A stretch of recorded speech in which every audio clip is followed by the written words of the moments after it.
this is. Family, I got to do this video for one of my subscribers who donated money to me. Thank you so much for the donation. It was on Super Thanks. Your Super Thanks was much appreciated. I would show your comment, but for some reason I cannot find your comment in YouTube Studios. I don't know why. I have trouble finding comments. But anyway, the gist of his question, as I understood it, is why does the FBA hate group keep running around saying that they built America and they the foundations of America when cotton was only 5% of GDP in 1860? I want to start the video by saying this. FBA is a hate cult. Tariq is a bozo. But they are not wrong about everything. The problem with them is that when they do tell a truth, they tell a truth to tell a lie. They take a seed of truth and they plant a forest of lies with it. Black people are the foundations of this country and had the foundations of this country built upon them. With that being said, that doesn't excuse any of the xenophobia or the hate that they pump in. Also, the FBA hate cult didn't build anything. It was enslaved Africans, like you said in your comment about why they keep trying to take credit for stuff when it was enslaved Africans who built it. Exactly. Enslaved Africans who had a racial consciousness, who saw black people as their people and didn't care about invisible lines on the map, because as we know from slavery, during slavery time, the enslaved came from all over, the Caribbean, Latin America, Africa. They were born right here in North America. So people didn't get involved in none of this nonsense.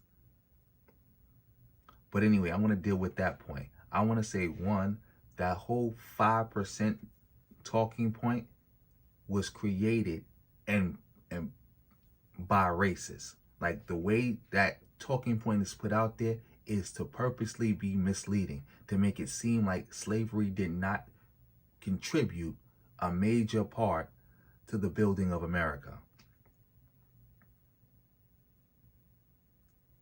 That's the purpose of that. Because one, they try to minimize slavery to only cotton. And two, they like to say, well, it was 5%. 5% of the total 100%. So it's other 95% out there. So why was it that big? But we're going to get into that right now. As you can see, I asked the question. Was cotton only 5% of GDP in the U.S. in the 1860s? I had to ask that question first just to make sure. And this is the answer I got. Yes, cotton production accounted for about 5 to 6% of U.S. GDP, gross domestic product, in 1860, despite being a major part of the economy.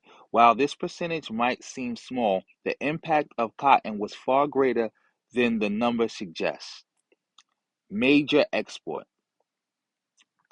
By 1860, cotton accounted for almost 60% of all American exports. The value of cotton exports was nearly $200 million annually. Global dominance. The U.S. South produced roughly 2/3 of the world's cotton and accounted for about 80% of the global supply between 1820 and 1860. Economic linkage. The cotton industry was vital to the American economy because it fostered an enormous domestic trade network, including shipping, insurance, and credit markets in the North and West. It also fueled the textile industries in New England and Great Britain. As you just saw what I read there, that 5% number is extremely misleading. Extremely misleading.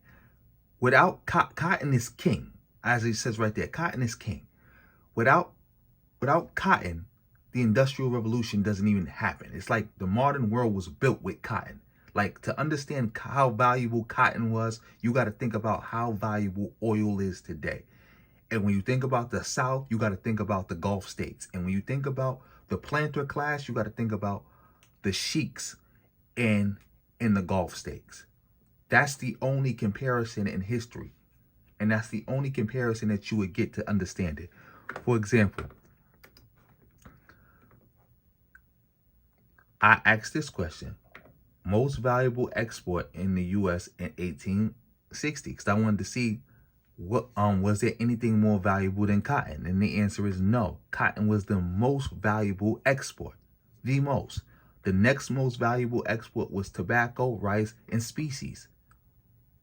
So I did this. I looked up the GDP. What was GDP of rice? And look what they said.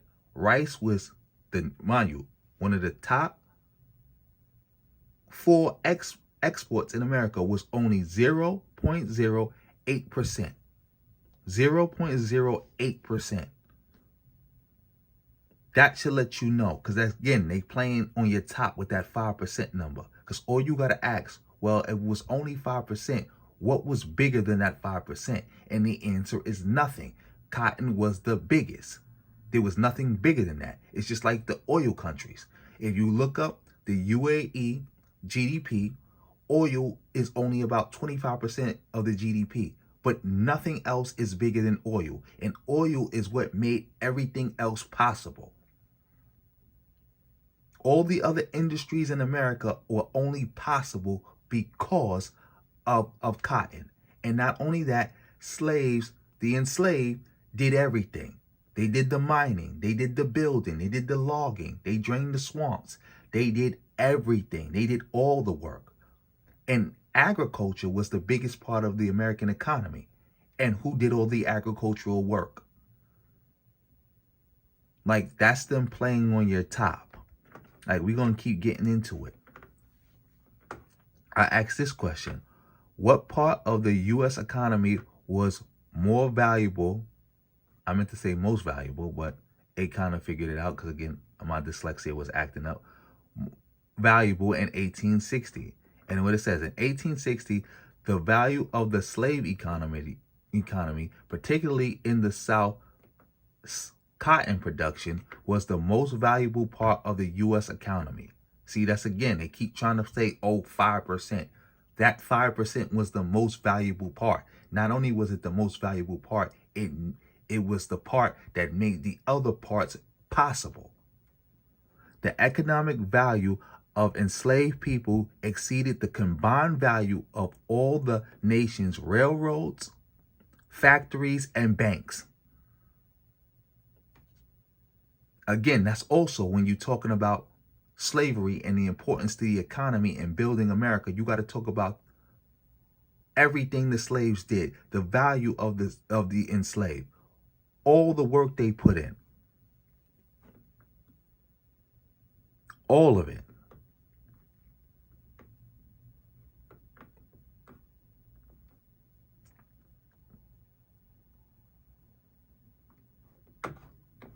What else do I want to say?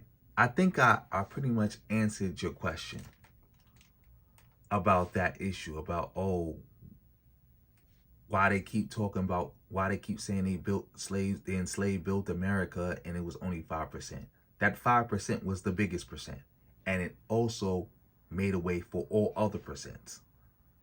Again, the American economy at the time was agricultural. Who did all the agricultural work? Not only that, who built the railroads? The enslaved built the railroads. The enslaved did the mining. The enslaved did the logging. The enslaved did the sugar cane. The enslaved did the tobacco. They did the rice. They did the hemp. They did all of that. So anything they didn't do was only made possible by what they did do. I think I did a good job answering this question. If you think you need more clarification or I didn't do a good job, feel free to comment on this video and I'll do it over, or I'll try to figure out a way to be more precise, because maybe I don't remember exactly what you wanted, and this will help me narrow it down. You commenting will help me narrow it down. Again, that was the most important part of the economy. Most important. Not only the most important, the biggest. That people saying that 5% number are intentionally being misleading.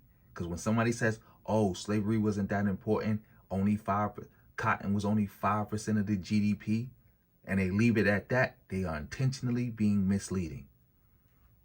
Intentionally. Because to talk about the importance of cotton without talking about the fact that America was an agricultural country, and not only that, the enslaved did all the agricultural work. Not only that, they did the mining. Because, matter of fact, I think I did something with the mining too. Matter of fact, I'm not gonna even do all that. I'm just gonna, the video has gone on long enough. Family, thank you for watching to the end. Make sure you like, share, subscribe, drop me a comment, give this video high points. Also, donate to me if you can.